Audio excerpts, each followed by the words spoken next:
most specifically adopt the language that speaks to remote instruction.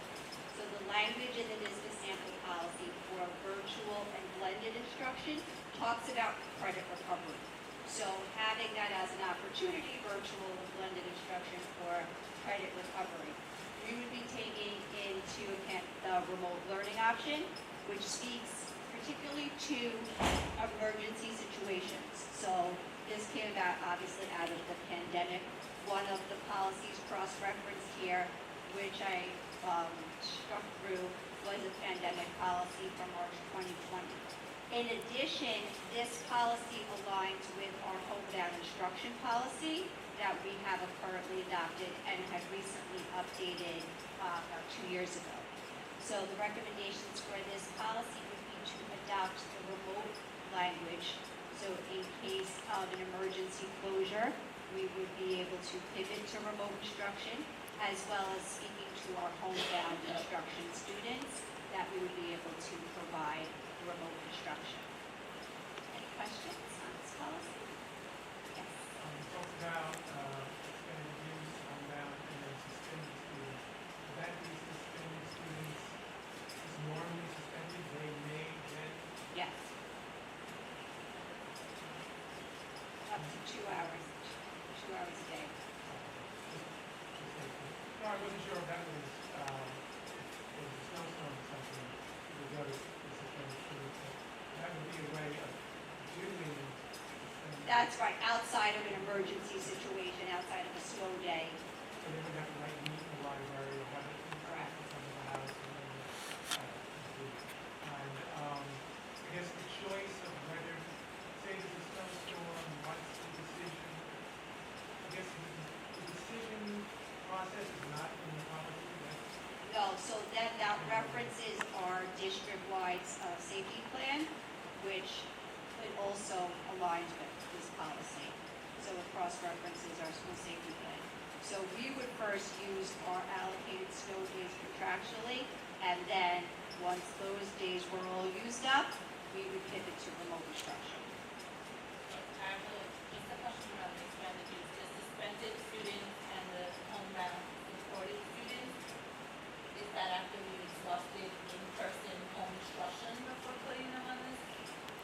We have the option, so So as a typically, parent? let's say, if a child's on homebound instruction, depending upon what the reason is why they might be, it could be a medical situation that they're not able to come into the school. We have teachers that are board approved typically at the beginning of the school year to provide that service.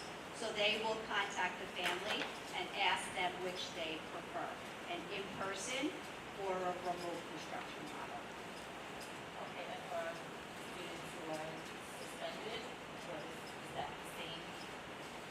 So we haven't really been in that situation because oftentimes suspensions will be in school because we don't want students to be out of school.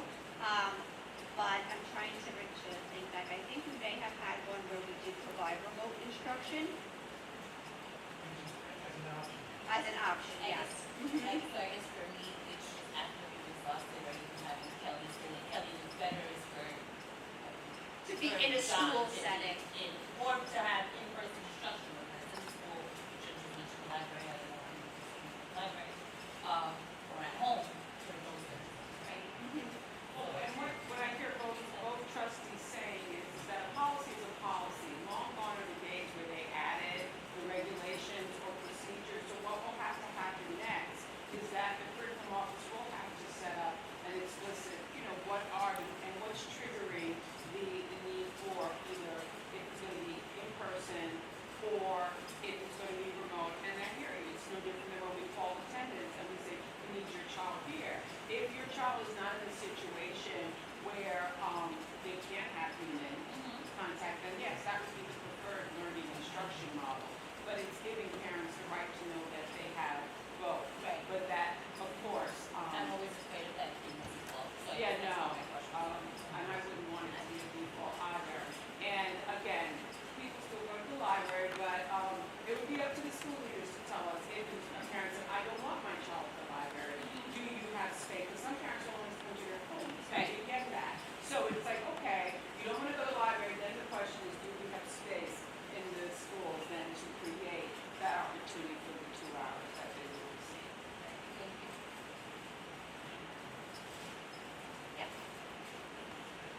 policy is a recent update, so this is policy 5205, so eligibility for after-school curricular activities.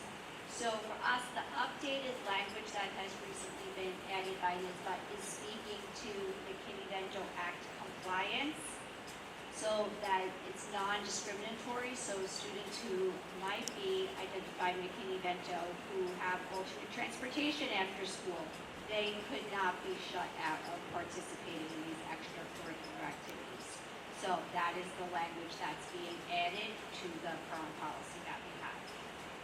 Do we currently provide transportation to those?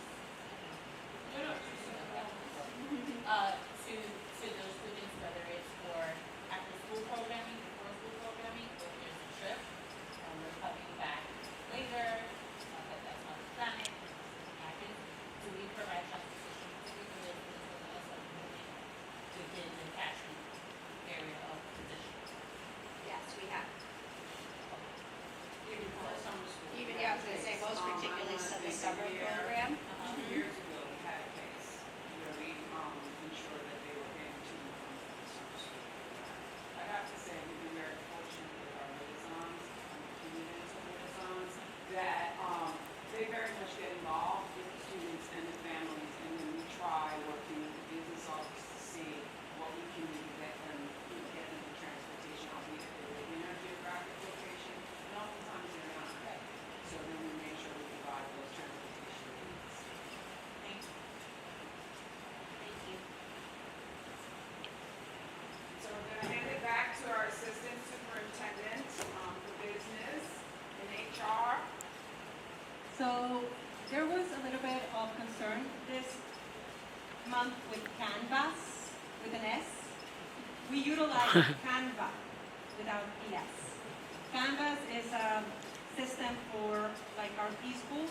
We don't use that one, so even though we got scared, it was temporary.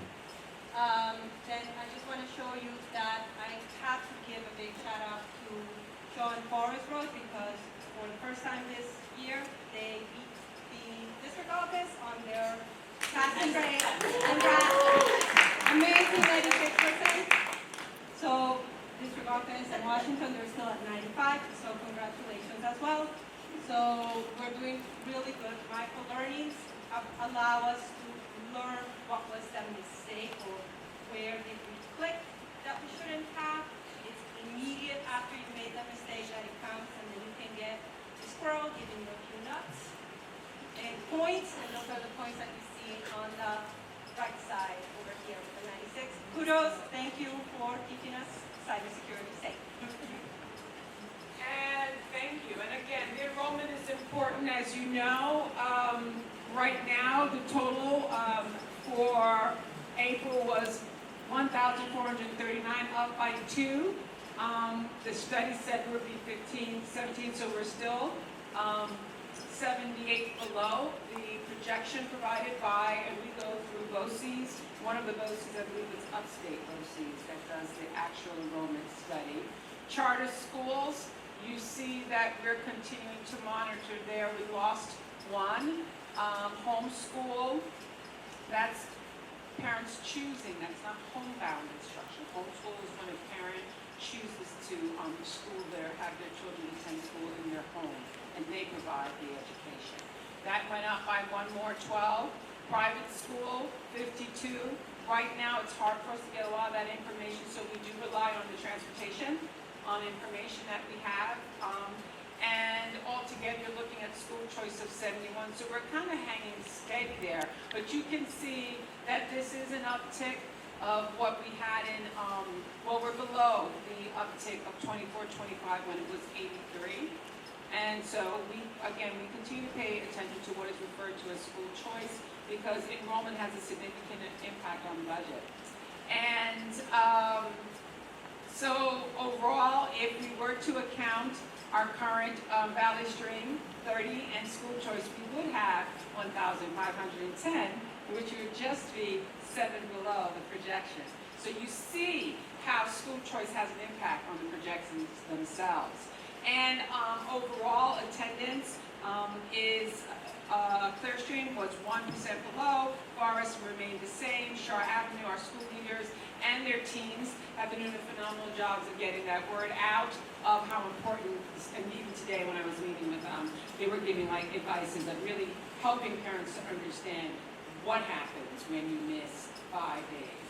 Or so it even becomes more meaningful, because right now it kind of just says chronic absenteeism, but what does that really mean for your child's learning and emotional, social learning as well? Next slide. And that's it. We continue to work with our partners. We've seen a significant uptick this year. I didn't show the slide, but on use of facilities.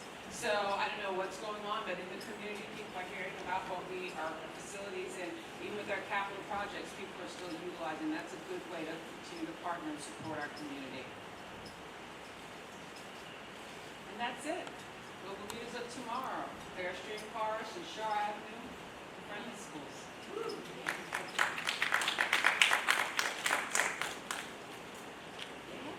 We can stay down Okay. here. Board is okay? All right.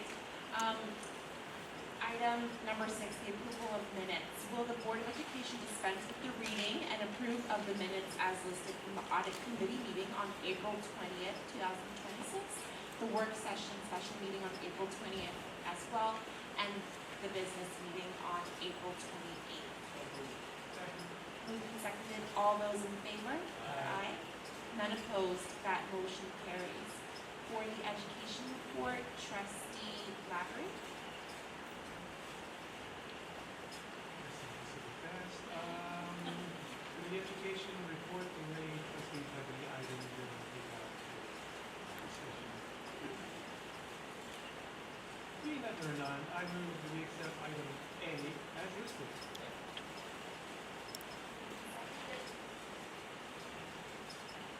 All those in favor? Aye. None opposed. That motion carries. Thank you. And for the business report, Trustee Reyna. Thank you, Madam President. If there are no items, does anyone have any items to pull? So I'd like to move it to consent agenda on page 6, business item A through page 7, H.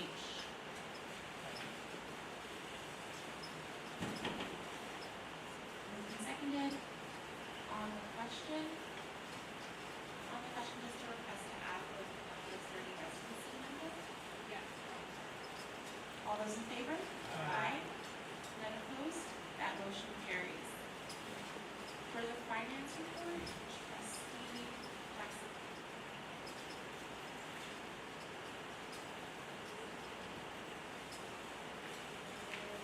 Finance, new business, financial report, for the recommendation of the superintendent of schools, for the Board of Education accept and approve the attached 25-26 financial report as listed for the month of March. Moved and seconded. All those in favor? Aye. None opposed. That motion carries. And for the items of information, Trustee Jackson as well. Items of information, vandalism report, the monthly vandalism report for April 2026, attached. Monthly maintenance report, attached. Thank you, Trustee Jackson. Is there any public comment to come before the board? Thank you. I would love to accept a motion to adjourn. Okay, moved and seconded. All those in favor? Aye. We are adjourned at 9:25.